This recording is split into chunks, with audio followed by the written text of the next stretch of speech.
Kučáriová a Kolčáková. Dievčatá, zakývajte všetkým a nech sa vám darí na trati bezpečne. Zajtra sa vidíme. Poďme na ďalšie auto.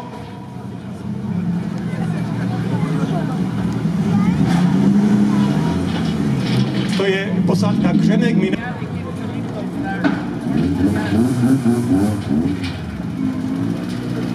Erko, vítaj medzi nami a poď prosím ťa von. Inžinier František Debnár, potlesk veľký. Ferko, milí Chárekovci, poďte, čakáme na vás. Je to uradujúca posádka majstrov Slovenska, ktorá obhájila tento rok vlaňajší titul, je to už ich 3. titul. Zatlieskame uradujúcim majstrom Slovenska, bratom Jarovi a Erikovi Melichárekovcom. Jaro o titule sa rozhodol už v Dobšine, napriek tomu si prišiel aj do Liptova s bratom a o to viac sa tešíme, pretože ste nemuseli samozrejme. Takže ideme spolu oslovovať titul, užijeme si to spoločne a prvá otázka je, ako si videl dnes prvýkrát tejto trati, lebo viem, že si prvýkrát na tejto trati. Áno, zdravím všetkých divákov.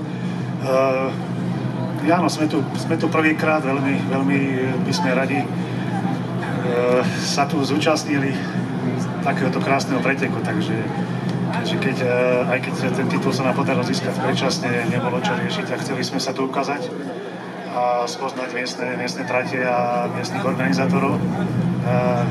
Vypravili krásnu súťaž, krásne rýchlostné skúšky, takže zajtra nás čakajú určite krásne nádherné súboje v krásnom počasí, dúfam. Duša organizačná celého podujatia a riaditeľ súťaže, pán inžinier Marian Bušbacher. Marian, prosím ťa pekne, prezrad nám, ako ťažko dnes sa takáto súťaž organizuje. Koľko ťa vytrátila? Ďakujem pekne, dobrý večer prajem všetkým. Tak, súťaž sa organizuje v podstate od konca predchádzajúcej súťaže, takže, ale intenzívne prípravy zhruba 3-4 mesiace. Ty si dlhé roky súťažil sám v kokpite a teraz si na druhej strane pripravuješ ako organizátor súťaž. Som nedosúťažil ešte, aj súťažím, ale dá sa povedať, že toho roku som sa len tak vozil. Ale určite budúcu sezónu plánujeme ísť v rally historických automobilov. Čiže organizácia je oveľa náročná a radšej... Kolčák! Robo Kolčák, domáca posádka. Robo je kométa posledných 2 sezón, takže dúfajme, že mu to takto pôjde ďalej a keďže je domáci, tak najprv musí pozdraviť domácich divákov však. No a čo nám povieš o tejto trati a ako si na ňu pripravený? Tak trate budú rýchle, zradné, takže z rána si treba dať trošku pozor a bojujeme o to najcennejšie, čo môžeme zajtra získať, takže a hlavne ďakujem všetkým, že ste sa tu zišli v takomto množstve, naozaj nás to teší všetkých a ďakujeme, že nám takto fandíte a že robíte motorsport lepší. My sme zabudli dodať, že jeho spolujazdcom je Julo Labdavský, je to vlastne váš 3. alebo 4. spoločná súťaž, takže myslím, že všetko klape a zajtra, dúfam, čakáme vás minimálne na pódiu však. Tak budeme sa snažiť to dotiahnuť do cieľa. A nádherná Perez Rally 2.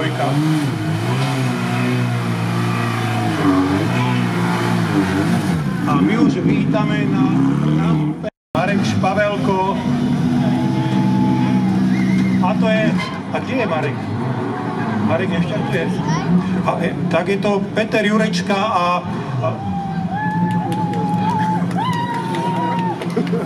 Martin Divoša. No to je domáca posádka, chlapci, ja som čakal iné auto normálne. Kde ste ho nechali? Vy ste ho predbehli ešte pred štartom. Peťo, vítaj na štarte. Peťo je domáci, takže mimoriadny potlesk, poprosím, je to najúspešnejšia miestna posádka. A s najväčšou šancou zajtra sa umiestniť na pódiu, tak všetci budeme držať palce samozrejme Peťovi. Peťo, v Lani si išiel na Liptove s Fordom Fiesta R5 a tento raz máš i20 Hyundai'a a počul som v zákulisí, že už to ani nechceš meniť, že tak sa ti to zapáčilo. Je to pravda? No, to by som chcel, ale odpoveď poznáš, že na to treba financie. podáš športku bude. Dobre, dúfam. No a ako sa cítiš pred domácou súťažou? Je tam troška tréma, nie je? Je to iné ako pred inými súťažami? Tak keďže my toto auto viac menej po ročnej prestávke opäť okúsime len na domácej súťaži, tak si to chceme v prvom rade užiť, priviesť niečo pekné, techniku na liftov a domáci pretek. Hej. To musím poďakovať aj organizátorom, že v mene všetkých liftákov, čo sa venujeme tomuto športu, konečne po rokoch máme majstrovstvá Slovenska na Liptove ako svoj pretek. No ja som veľmi rád, lebo tu napozerám, že s Martinom jazdíte od roku 2021 a tam bola pauza, niekoľkoročná, po 5 rokoch ste sa vrátili, začali Jan Bala a Igor Šťavina. Chlapci, vítajte, pozdravte. Ďakujeme pekne, pozdravujeme všetkých liftákov. A liftáci vám držia palce a hurá, poďme na to. A teraz veľký potlesk, lebo je to domáca posádka, nie to iskáte vlastným. Je to pán Jarko, už by som sa pomýlil, Jarko Petrán, ale troška ďalej, a Iveta Halčinová. Sú to domáci, takže najlepšie poznajú tieto tráte možno a najlepšie poznajú históriu motoristického športu tu, pretože Jarko Petrán organizoval mnoho historických súťaží, však, dobre hovorím? Áno, určite áno, a toto je tvrdé rally a posledný pretek, ktorý vlastne budem absolvovať na rally. To som práve počul, že chcel som sa spýtať, že posledný naozaj, neverím tomu. Nie, naozaj posledný a teším sa, že môžem pozdraviť Mikulášťanov, že môžem poďakovať všetkým priaznivcom za tie roky, ktoré mi boli, ktorí ma videli na tratiach. A ja verím, že od ďalšej sezóny, potlesk prosím pre pána Jarka Petrána, legendu historického motoristického športu na Liptove. No a ja verím, že v najbližších rokoch ťa uvidíme zase nie síce za volantom, ale na organizátorskej stoličke. Áno? Áno, určite áno. Tak sa tešíme. Veľa šťastia do súťaže. Zatlieskame domácej posádke Petrán Halčinová. No a teraz ďalší Prešovčan, v tom Prešove majú nádherné autá však. A je to legenda prešovská, je to Peťo Kočiš, ktorému teraz Marian Karniš bude navigovať noty. Peťo, vítaj na Liptove. Ďakujem pekne.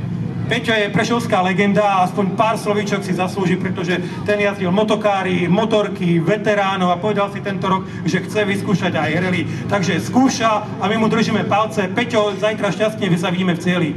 Ďakujem pekne. Zatlieskame krásnemu autu a keby ste videli, aké krásne veterány on má. A to nie je také ako toto, ale 100 rokov staré.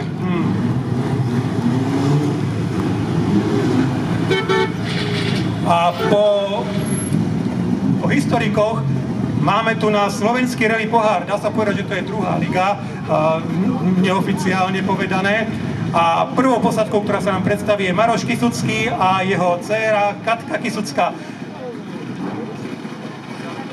Ako? Ahoj Liptov. Tak, pozdravím Liptov. Nemáme veľa času, zdržiavať nebudeme. Držíme ti palce, zajtra sa vidíme v cieli. Ale v SRPčku je veľmi vážny súboj o titul a o chvíľku prídu k nám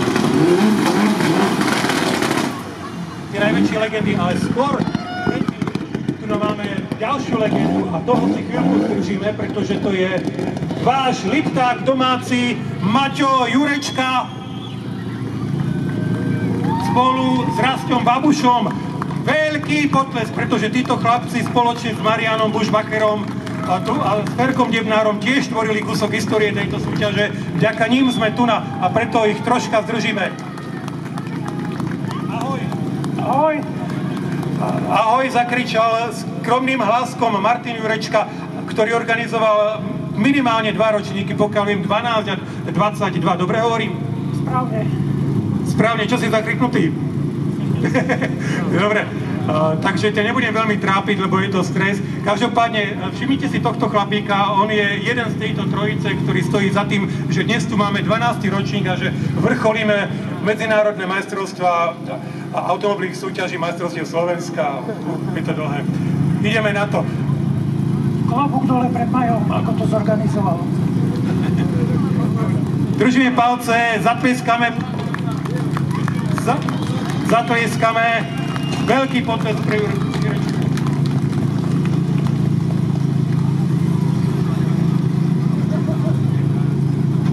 No nepočujem ten potlesk, však to si zaslúži. No.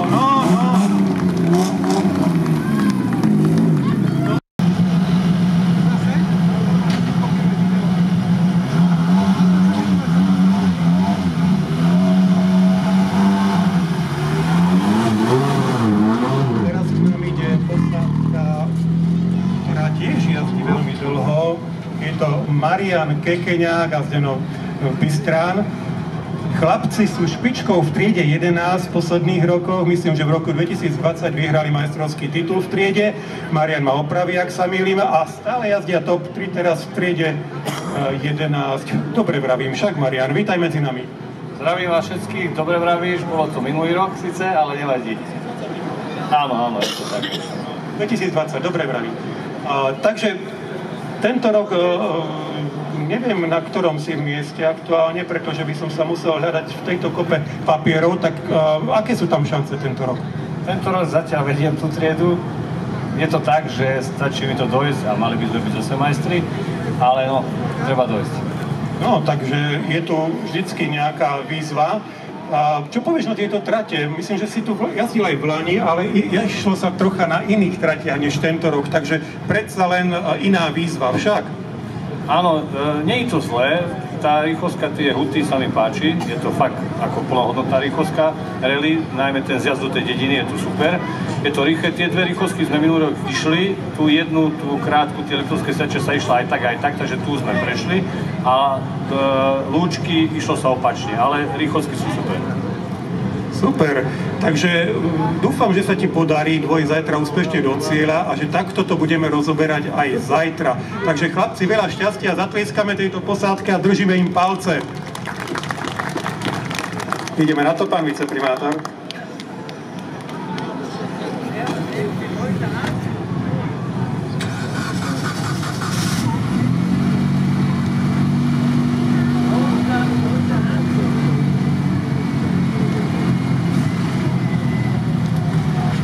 A my už budeme čakať teraz na rampe Vranovskú posádku. Ak